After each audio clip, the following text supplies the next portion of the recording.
Yung cellphone ko pa pala, sir. Pati panty, sir. Hindi ako tinirahan, sir, ah. Wala ka ba, Mio? Wala.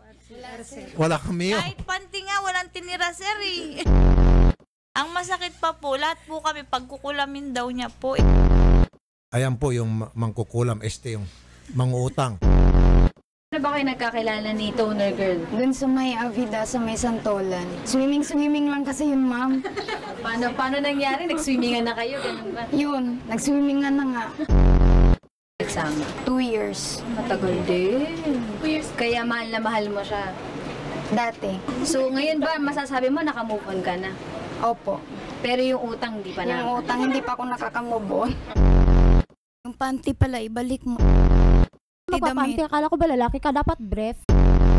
Ang akin lang po sana lalayo po ako sa kanya kasi ito po hindi po mapakali si Ivy. Gusto ko pong malayo sa kanya na O hindi natin ipapaalam kung saan yung nagtatrabaho Opo, yun ang pa. po Ganun gusto lang ko. yun. Ayoko pong- Bakit? Naghahabol ka pala eh. Bakit? Ako naghahabol. kaya- Naghahabol dito? Sabi niya eh. Nanggugulo po siya sa pinasukan sa akin dati Ikaw sa nang Avida. gugulo sa akin, ha? May girlfriend na siya, hindi ka na Noon di man ako nanggugulo sa kanya kahit may Dalawa pa girlfriend siya. pinalit ko sa'yo.